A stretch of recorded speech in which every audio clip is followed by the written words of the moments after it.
A man accused of shooting a woman outside an adult entertainment club in Greenville County is now in custody, and his arrest ended in a dramatic fashion. Jordan Bryan was chased down by a canine after crashing his car in a man's front lawn in Taylors. Deputies say it all started here in the parking lot of Buck's Racks and Ribs off I-385 Frontage Road earlier this morning.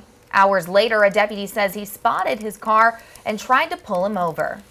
Now, the suspect took off and crashed on Edwards Road in Taylors, and they say Bryan took down utility poles, which was a pretty rude awakening for at least one person. Fox County's Margaret Ann Carter has the story.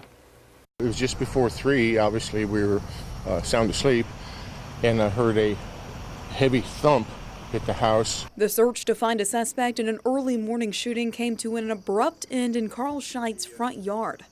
The tire flew off from there and hit just left of that window, which could have been through the window or through my bedroom window right up on top, or the car itself. I mean, there's all kinds of possibilities. Shaken by the loud bump in the night, Scheidt says he stepped outside to investigate. Everywhere was just a cloud of dust, the dirt. All we saw through the yard was all this debris, but we didn't see a car. We looked and you couldn't see it anywhere. Well, after we were outside looking around more, then all of a sudden we noticed that the car was on its side in the neighbor's front yard. Riddled with car parts and splintered wood from nearby power poles, Scheidt's front lawn had become part of a crime scene, leaving him to pick up the wreckage left behind. There's a Chevy emblem and Camaro parts all through my yard. You don't hit or take out a power pole like that doing speed limit.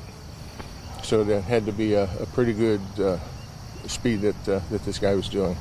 But the crash only slowed Jordan Bryan, who deputies say got out of the car and started running before a canine tracked him down. Reporting in Taylors, Margaret Ann Carter, Fox Carolina News. Now, Jordan Bryan is facing a slew of charges. The most serious is attempted murder, and he remains locked up at this hour.